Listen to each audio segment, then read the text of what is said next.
Alamin ang latest weather update ngayon dito sa Sir Aris Official Weather News Today.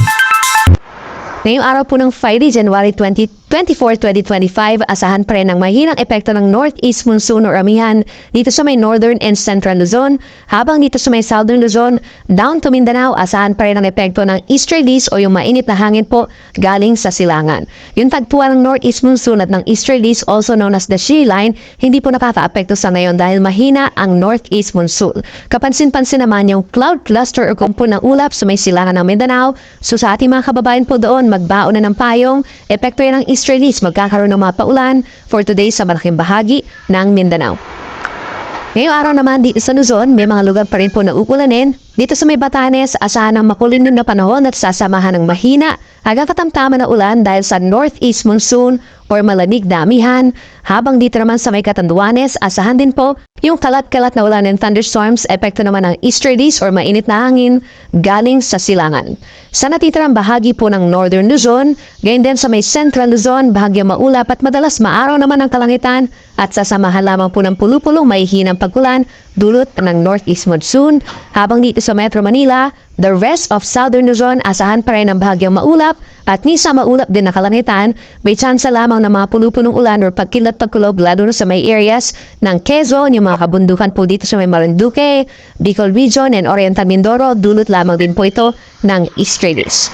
For Metro Manila, temperatura ay mula 23 hanggang 31 degrees Celsius, habang medyo malamig pa rin po dito sa may northern and central Luzon, lalo na sa madaling araw. For Baguio City, nasa 14 to 24 degrees Celsius. Sa Tuguegarao, pinakamalamig na po ang 22 degrees Celsius. Sa ating mga kababayan po dito sa Palawan, asahan pa rin ang mga misa, mga pagulan, lalo na sa may central and southern portions, dulot yan ng easterlies. Habang dito sa Visayas, pinakauulan rin ang northern and eastern Samar, kalat-kalat na ulan and thunderstorms, lalo na sa tanghali at sa hapon, dulot din po ng silanganin. Dito naman sa Pating Visayas, the rest of Visayas, may tsansa pa rin po na mga pulu-pulong mga paulan or pagkilat-pagkulog, but most of the day, pagiging maaraw naman or bahagyang maulap ang kalangitan. Temperatura dito sa Metro Cebu mula 26 to 31 degrees Celsius. At sa ating mga kababayan sa Mindanao, may mga lugar pa rin po na magkakaroon ng pagulan, dulot pa rin po yan ng easterlies, asahan ng mataas na chance ng ulan dito sa may Basilan, Sulu, Tawi-Tawi, hanggang dito sa may Socsadjen, halos buong Davao Region and Caraga Region. Makulimlim na panahon at sasamahan din ng mga minsan malalakas na mga pagulan at mga thunderstorms, kahit mag-ingat po sa banta ng baha at pagbuho ng lupa. Dito naman sa natitirang bahagi ng Mindanao over northern Mindanao region, dito rin sa rest of Bangsamoro region, plus Zamboanga Peninsula, partly cloudy to cloudy skies umaga hanggang tanghali, pero pagsapit ng tanghali hanggang sa gabi mataas na rin po ang tsansa ng mga pagulan at mga pagkidlat paggulog dulot ng easterlies. Temperatura dito sa may Zamboanga City and Davao City medyo mainit pa rin lalo na sa tanghali hanggang 32 degrees Celsius. Sa ngayon po dahil mahina pa rin ang northeast monsoon, wala po tayong gale warning na nakataas. Asahan pa rin kapag may mga thunderstorms, posibleng umabot sa 2.5 metro ang taas ng alon. Pero in general po, posibleng umabot lamang sa 1 metro kapag naman fair weather conditions. At para naman sa ating 4-day weather forecast, simula po bukas, Saturday, January 25, meron pa rin epekto ng easterlies dito sa Visayas and Mindanao at taasan pa rin ang kalat-kalat na ulan at mga thunderstorms over Caraga, Davao Region, Socsadjen at mga nearby areas pa.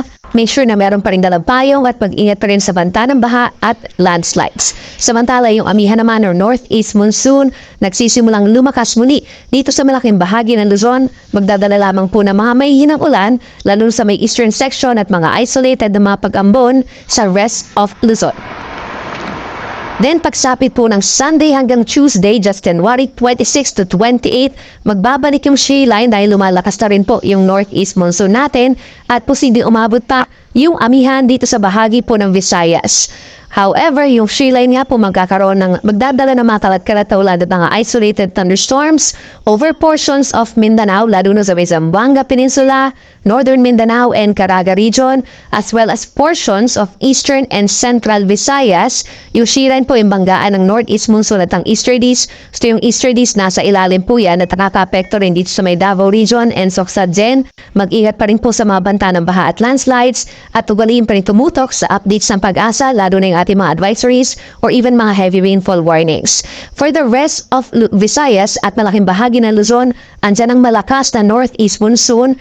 Early next week, magdadala ito ng mga mahinang ulan dito sa may Cagayan Valley, Aurora, Quezon, Bicol Region, at yung mga nearby areas pa sa may Cordillera Region, gayon din ang Rizal, Laguna, and some parts of Mimaropa. Habang natita ang bahagi ng bansa, mga isolated light rains ang mararanasan, and possible early next week, magkakaroon tayo ng mga record low na temperatures, lalo na sa madaling araw in many areas of Luzon. Standbys po natin ay 6:25 AM at ang sunset ay 5:51 ng hapon.